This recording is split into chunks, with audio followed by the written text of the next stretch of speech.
नमस्कार प्रिय छात्रों, यह हमारा कक्षा 9वीं का सामाजिक विज्ञान सोशल साइंस का अर्धवार्षिक परीक्षा पेपर है।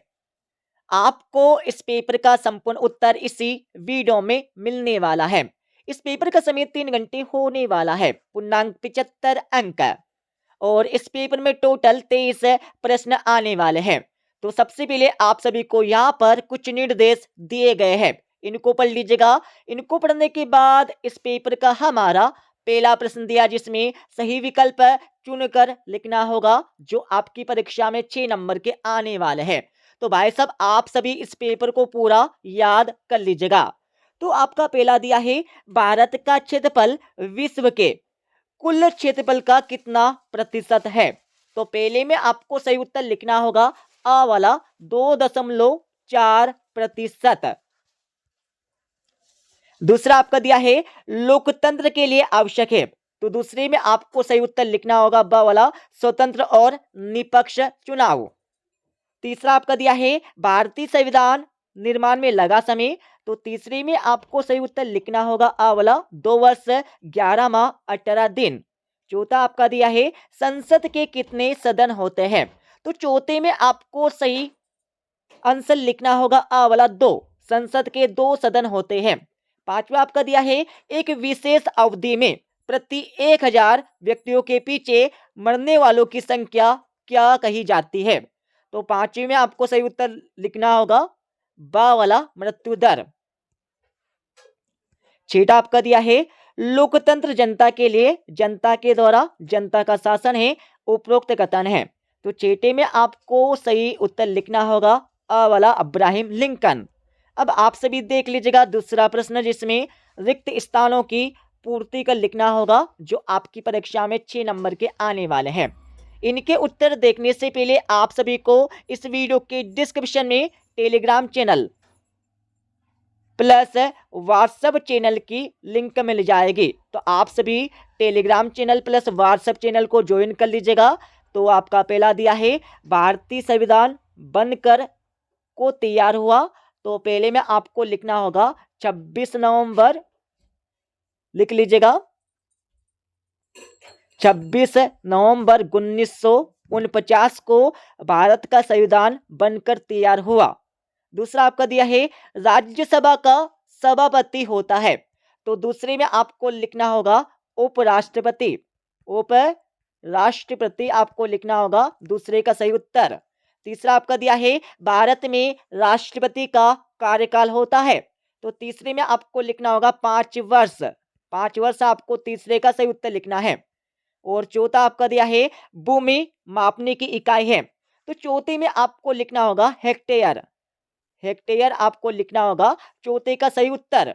और पांचवा आपका दिया है, आईआईटी का पूरा नाम आपको बताना होगा। तो पांचवे में आपको लिखना होगा भारतीय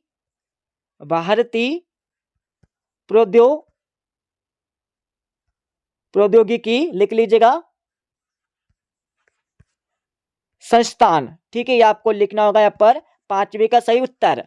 और छठा आपका दिया है, पृथ्वी के मध्य में 0 अक्षांश रेखा को किस नाम से जाना जाता है। तो छठे में आपको लिखना होगा भूमध्य रेखा, भूमध्य रेखा के नाम से जाना जाता है। अब आप सभी देख लीजिएगा तीसरा प्रश्न, जिसमें सत्य या असत्य आपको बताकर लिखना होगा, जो आपकी परीक्षा में 6 नंबर के आने वाले हैं। तो आपका पहला दिया है, रूस की संसद को डूमा कहा जाता है। तो बिल्कुल कहा जाता है, पहला आपका सत्य हो जाएगा। दूसरा आपका दिया है, भारत एक धर्म निरपेक्ष राज्य है। तो बिल्कुल है, आपका सत्य हो जाएगा। और तीसरा आपका दिया है, लोकसभा मंत्री परिषद को नियंत्रित करती है। तो बिल्कुल करती है, सत्य हो जाएगा। और चौथा आपका दिया है, उत्पादन भूमि श्रम और पूंजी उत्पादन के कारक है। तो बिल्कुल है, सत्य हो जाएगा। पांचवा आपका दिया है, नगरीय क्षेत्रों में शिक्षित बेरोजगारी अधिक पाई जाती है। तो बिल्कुल पाई जाती है, सत्य हो जाएगा। और छठा आपका दिया है, भारत का संविधान 15 अगस्त 1947 को लागू हुआ। तो बिल्कुल नहीं हुआ था, असत्य हो जाएगा। अब आप सभी देख लीजिएगा चौथा प्रश्न जिसमें सही जोड़ी बनाकर लिखना होगा जो आपकी परीक्षा में 6 नंबर के आने वाले हैं। तो सही जोड़ी का मिलान कर लीजिएगा। दो आब में आपको लिखना होगा दो नदियों के बीच का बाग। फूलों की बौछार में आपको लिखना होगा कहवा। और झेलम नदी में आपको लिखना होगा पीर पंजार श्रेणी। डॉक्टर राजेंद्र प्रसाद में आपको लिखना होगा संविधान सभा का अध्यक्ष। हरित क्रांति की जनक में आपको लिखना होगा ए वाला MS स्वामीनाथन। और आर्थिक विकास में आपको लिखना होगा मानव पूंजी। अब आप सभी देख लीजिएगा पांचवा प्रश्न जिसमें एक शब्द या एक वाक्य में इन प्रश्नों के उत्तर आपको देने होंगे जो आपकी परीक्षा में 6 नंबर के आने वाले हैं। तो आपका पहला दिया है गोंडवाना भूखंड कहाँ स्थित है। तो पहले में आपको लिखना होगा दक्षिणी गोलार्ध, लिख लीजिएगा। और दूसरा आपका दिया है हीराकुंड बांध किस नदी पर बना है। तो दूसरे में आपको लिखना होगा महानदी। महानदी आपको दूसरे का सही उत्तर लिखना होगा। और तीसरा आपका दिया है पेरू की धारा किस महासागर में चलती है। तो तीसरे में आप सभी को लिखना होगा प्रशांत महासागर। और चौथा आपका दिया है फ्रांस में सेंसरशिप की समाप्ति कब किया गया था। तो चौथे में आप सभी को लिखना होगा सन 1789 ईस्वी में। और पांचवा आपका दिया है मेरी एंटोइनेट कौन थी। तो पांचवे में आपको लिखना होगा लुई सोलवे की पत्नी। ठीक है, ये आपको लिखना होगा पांचवे का सही उत्तर। और छठा आपका दिया है मनरेगा का उद्देश्य है। तो छठे में आप सभी को लिखना होगा सतत विकास में मदद करना। ठीक है, अब आप सभी देख लीजिएगा यहां पर अगला प्रश्न आपका छठा प्रश्न दिया जो आपकी परीक्षा में आने वाला 2 नंबर का। ठीक है, तो कर्क रेखा भारत के कौन कौन से राज्यों से होकर गुजरती है, इसके बारे में आपको लिखना होगा। और अथवा प्रश्न आपका दिया जिसमें नमामि गंगे परियोजना क्या है, इसके बारे में आपको लिखना होगा। सातवें प्रश्न में आप सभी को डेल्टा किसे कहते हैं, इसके बारे में आपको लिखना होगा। और अतवें में आप सभी को नदी तंत्र किसे कहते हैं, इसके बारे में आपको लिखना है। सभी के उत्तर आपको बता देंगे इस वीडियो के लास्ट में। 8वां प्रश्न आप सभी यहाँ पर पढ़ लीजिएगा। 9वां प्रश्न आपको यहाँ पर दिया है। और 10वां प्रश्न आपको यहाँ पर दिया गया है, पढ़ लीजिएगा। ठीक है, 11वें प्रश्न में आप सभी को वन विनाश किसे कहते हैं, इसके बारे में आपको लिखना होगा। और 8वें वाले प्रश्न में आप सभी को स्लीपर से क्या आशय, इसके बारे में आपको लिखना है। और 12वें प्रश्न में आप सभी को संघी सरकार किसे कहते हैं, इसके बारे में आपको लिखना है। 8वें वाले प्रश्न में आप सभी को पंथ निरपेक्ष क्या है, इसके बारे में आपको लिखना होगा। और 13वें में आप सभी को संसद किस प्रकार कार्यपालिका पर नियंत्रण करती है, इसके बारे में आपको लिखना है। और 8वें वाले प्रश्न में आप सभी को राष्ट्रपति के प्रमुख 2 कार्य बताकर लिखना है। और 14वें प्रश्न में आप सभी को स्थायी पूंजी से क्या आशय, इसके बारे में आपको लिखना होगा। और 8वें में आप सभी को वन उत्पाद किसे कहते हैं, इसके बारे में आपको लिखना है। और 15वें प्रश्न में आप सभी को आर्थिक एवं गैर आर्थिक क्रियाओं में प्रमुख अंतर बताकर लिखना होगा। और 8वें में आप सभी को जीवन प्रत्याशा क्या है, इसके बारे में आपको लिखना है। 16वें प्रश्न में आप सभी को सर्व शिक्षा अभियान से क्या समझते हैं। और 8वें में आप सभी को ऐसे कौन से राज्य जा निर्धनता में उल्लेखनीय गिरावट आई है, इनके बारे में आपको लिखना है।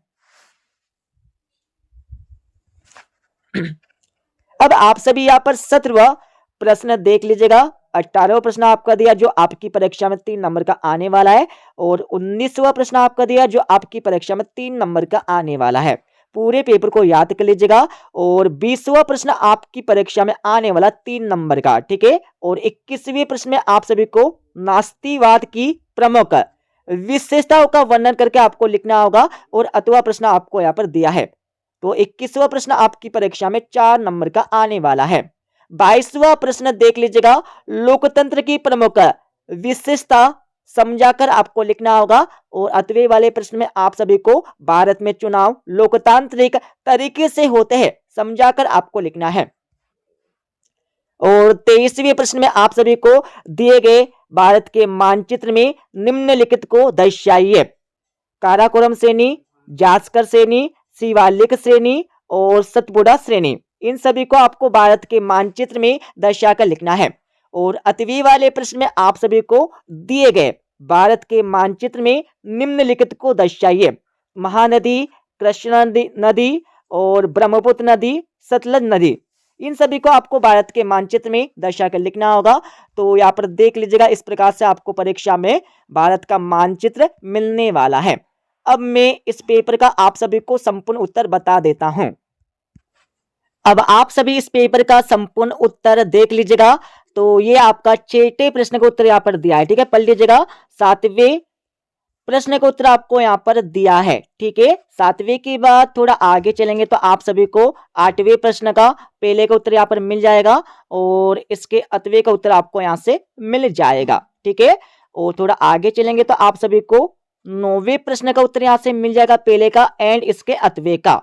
10वें प्रश्न का उत्तर आपको दिया है पूरा का पूरा, ऊपर से लेकर नीचे तक आप सभी देख लीजिएगा। 10वें के बाद थोड़ा आगे चलेंगे तो आप सभी को मिल जाएगा, वन सेकेंड, ये आपको 11वें प्रश्न का उत्तर यहां से मिल जाएगा, ठीक है। 11वें के बाद आप सभी देख लीजिएगा 11वें प्रश्न का 8वें का आंसर ये आपको दिया है। 12वें प्रश्न का उत्तर आपको यहां से मिल जाएगा। 12वें के बाद आप सभी को 13वें प्रश्न का उत्तर आपको यहां से मिल जाएगा। और 14वें प्रश्न का उत्तर आपको यहां से मिल जाएगा। 14वें के बाद आप सभी देख लीजिएगा यहाँ पर 15वें प्रश्न का उत्तर, जिसमें आर्थिक क्रियाएं तथा गैर आर्थिक क्रियाओं में अंतर बताकर लिखना है। और आप सभी देख लीजिएगा यहाँ पर 15वें प्रश्न का 8वें का आंसर। 16वें का आंसर आपको यहाँ पर दिया पूरा का पूरा। और 17वें प्रश्न का उत्तर आपको यहाँ से मिल जाएगा। और 18वें प्रश्न का उत्तर आपको यहाँ से मिल जाएगा, ठीक है। और आप सभी देख लीजिएगा 19वें प्रश्न का उत्तर पूरा का पूरा। और 20वें प्रश्न का उत्तर आपको यहाँ पर दिया है। 20वें के बाद आप सभी देख लीजिएगा 21वें प्रश्न का पहले का उत्तर। 21वें के बाद आप सभी को मिल जाएगा यहाँ पर 21वें का 8वें का उत्तर, ठीक है, पूरा देख लीजिएगा। और 22वें का आपको पूरा का पूरा यहाँ पर उत्तर मिल जाएगा। और 22वें का आपको 8वें का उत्तर यहाँ से मिल जाएगा, ठीक है। अब आप सभी देख लीजिएगा 23वें प्रश्न का उत्तर, जिसमें भाई साहब आप सभी को शिवालिक श्रेणी और सतपुड़ा श्रेणी, जास्कर श्रेणी और काराकोरम श्रेणी, इन सभी को आपको भारत के मानचित्र में बिल्कुल इसी प्रकार से दर्शाकर लिखना है। और आप सभी देख लीजिएगा यहाँ पर इसके 8वें का उत्तर, जिसमें सतलज नदी, महानदी, ब्रह्मपुत्र नदी और कृष्णा नदी, इन सभी को आपको इसी प्रकार से भारत के मानचित्र में दर्शाना है। तो हमने आप सभी को इस पेपर का संपूर्ण उत्तर बता दिया है, ठीक है। मिलते अगले वीडियो में।